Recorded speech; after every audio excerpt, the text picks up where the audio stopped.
Well, hello and welcome to another evening here at the ABCs of Faith. I am Dino. And I am Larry, and this is a show that helps you know so you can grow. Brought to you by First Presbyterian Church of Bradenton. And Larry, we're almost to the middle point of the alphabet. We're in the letter K. Can you believe it? I can't believe it. It's exciting, and we've got, we just met a little bit ago. We have some pretty exciting things coming up. I think we do have some pretty exciting things coming up for the Lenten season. We're going to take a quick diversion from our going through the alphabet tactic and address some ABCs of Lent. That's going to be starting after Ash Wednesday. So you have something to look forward to next month. But for the next few weeks, we're going to charge through the letters K, L, and M. Absolutely. Exciting times. Our first word for today is actually knowledge. Is it now? It is. Larry, that sounds like something you might be very knowledgeable talking about. So yeah, I'll take the word knowledge. Essentially, knowledge is one of those things that it crops up early in the book of Genesis as Adam and Eve are seen eating from the tree of the knowledge of good and evil. Unfortunately, they didn't really know what to do with that knowledge. It was confusing. We read about knowledge and wisdom also in Solomon's writings, in the book of Proverbs, and in the book of Ecclesiastes. And as we look at knowledge and wisdom, we have to determine, are these the same things or are they different? A long time ago, I was taught that maybe wisdom is us actually doing something with the knowledge, applying it. I look at the word discernment, and I think the idea of discernment is us figuring out what to do with the knowledge that we have, because ultimately it's not enough to just know something. There has to be some application process. Proverbs, I think it's, Proverbs 1 verse 7 says, the fear of the Lord is the beginning of knowledge. And I think that's so incredibly important for us to put things in perspective and understand that us reverencing God or being in awe of God is a great starting point for us to have knowledge and then wisdom and discernment in our lives. Sounds great, Larry. Thank you so much. Brings us to our next word, which is kings. I'm going to go ahead and run with this one in a couple different ways, because we could talk about people who are kings. Or the Book of Kings. Or the Book of Kings.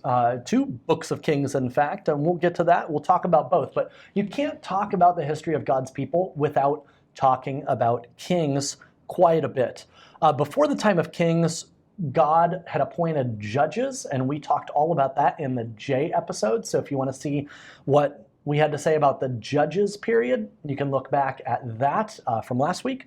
But the people of God still wanted a king. They still wanted to be like everyone. So God relented, gave them a king, and Saul was their first king. He had some good moments, but he kind of spiraled out of control. He did. And King David took over for him. Once again, had some amazing moments, was a man after God's own heart, had a few slip-ups, as did his son Solomon.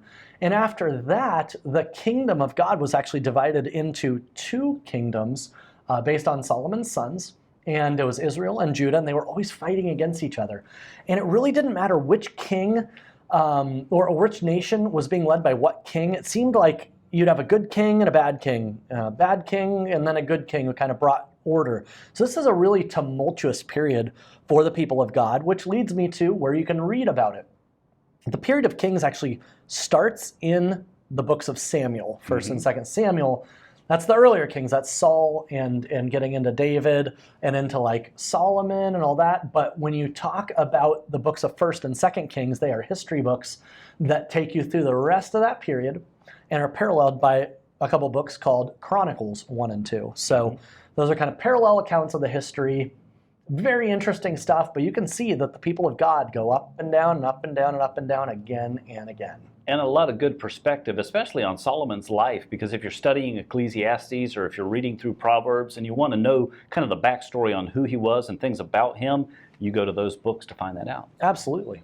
And now it's time for a younger perspective. The kingdom of God is like the kingdom of heaven. And it's the idea that God is the king of everything on earth and in heaven. Jesus came to be king of the Jews, but he ended up becoming king of everything. We're in the kingdom of God today because Jesus is our king on earth. And we all look forward to being in the kingdom of heaven.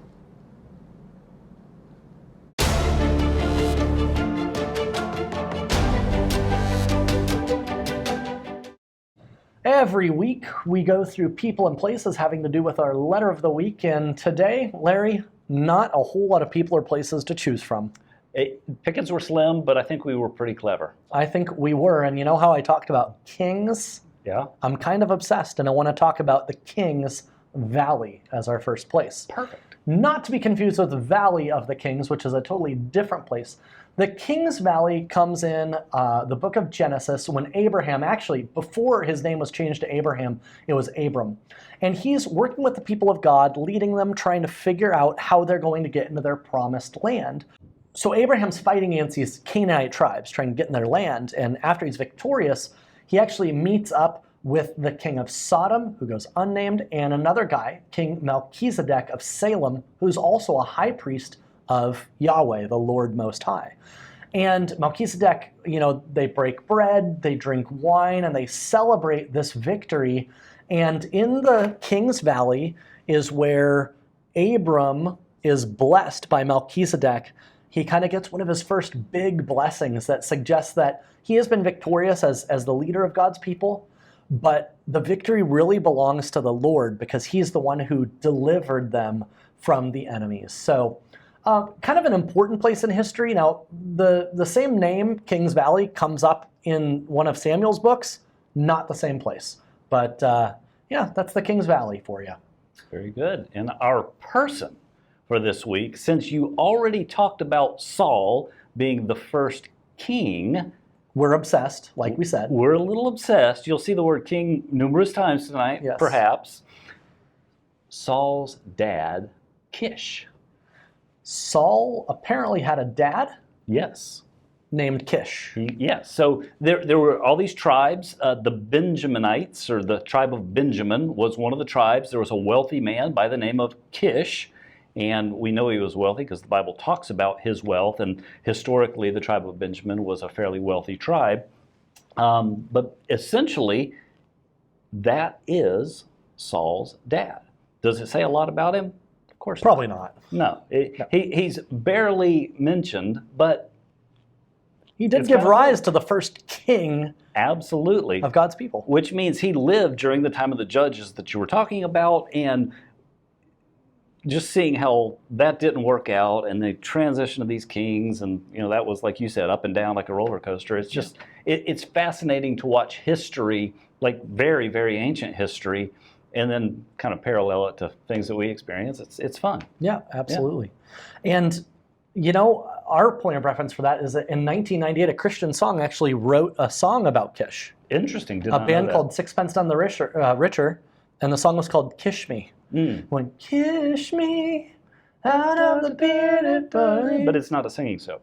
Okay. But you can read about Kish in the book of Samuel that you referenced earlier. Perfect. Perfect. At least you can see his name in there. His name is in there. Once or twice. Guaranteed. Maximum once or twice. Right.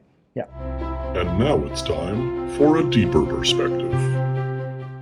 So you saw our younger perspective on the kingdom of God. A great younger perspective it was. It was indeed. So but I bet you could take us deeper. A little bit deeper. Essentially, one of the things that I like to think about when I'm thinking about the kingdom of God is Matthew chapter 6. Early in Jesus' ministry when he's teaching and he's talking to the disciples about how to pray, and he's praying the Lord's Prayer. The Lord's Prayer, right. It's that essentially, your kingdom come, your will be done on earth as it is in heaven. Sure. And it's almost like it's something that's bridged there, or something that's being connected. Obviously, we see Jesus as a very connecting piece, just straight across the board. But I've read a couple of books fairly recently, like within the past year, by Reggie McNeil. One of them is this Kingdom Collaborators. He also wrote a book called Kingdom Come. He's got a quote in it that I'm just going to read verbatim. He says, "When Jesus established his church, he handed out a key to his disciples, not to grant access to a hotel room, but to unlock the door between heaven and earth." I think when God is thinking about humanity and his creation, his thought process obviously far transcends ours, but I don't think he sees just, well, these are my people that are on earth right now, Right. and these are these other people, and then I've got this other filing cabinet of people. I think it's a much, much bigger thing. Sure. So when we think about heaven and the now and the not yet, and that kingdom of God is a very active and a real thing that we're a part of, Sure. that's exactly what we're talking about. And it's what Jesus essentially ushered in and taught a lot about. Yeah, I like that idea that the kingdom of God transcends time and space and kind of Yes. unites us around Christ and his purposes. So, Absolutely. A long time ago, I think it was a pastor that told us that being kingdom-minded is like being on a mission trip all the time. sure. Because sometimes we huddle up and we do our things and we kind of do it our way and we do it for ourselves. And for our churches. And for our churches, right, which are individual organizations, so to speak. But when you go on a mission trip, you're intentionally going somewhere and you're doing something above and beyond for somebody else, somewhere else. And I think if we were all more kingdom-minded all the time, we would be locking arms with our next-door neighbors, people across the street, other churches. I think it'd be pretty magical. Absolutely. And that's a great thought. That's going to lead us into our final word of the day, our final K word. But just as a quick reminder, Larry, folks at home can actually email us words that they want to see us cover. Yes. Especially in our upcoming episodes. We've got the letters L and M coming up soon. So if you have any L or M words, even some NOPs, email them to larry@bradenton.church, and we will see what we can do with getting those on our next show. Absolutely. But our final word is King of the Jews, in keeping with our King obsession today. And when we talk about Jesus as King of the Jews, we're kind of talking about a lot of different things. I mean, Jesus did come to play the role of king. Messiah means anointed one. Messiah means king. And so Jesus came and was born through this genealogy that had King David and some of the other kings of old. He descends through this line to become the rightful King of the Jews. But his job wasn't just to be a king like what they were expecting, a king that would deliver them from battles and a king that would lead them. Jesus' kingship had a much broader perspective and had an eternal perspective. Now, the reason we even talk about this term really is because Pontius Pilate used it as a mockery towards Jesus and a mockery towards the Jews. When Jesus was crucified, Pontius Pilate, it's recorded in Matthew and Mark, put King of the Jews right there on the cross. Again, mocking him, like, this is your King of the Jews. Ultimately, as a Roman governor, he's trying to establish Roman dominion over the Jews. And so he's poking fun at Jesus, who's on a cross dying, and he's poking fun at any Jews who would follow him as king. So again, we think of Jesus as King of the Jews. Let's get beyond that to the more eternal perspective, the purpose for which he died, but also rose again, so that we could enjoy his kingdom. Yes, and his kingship. Yes. So. Well, that has been tonight's episode of the ABCs of Faith from First Pres Bradenton downtown, where we are cultivating hearts for Jesus from The heart of downtown. the heart of downtown. We very much look forward to seeing you guys right here next week. All right. Have a good one. Bye-bye.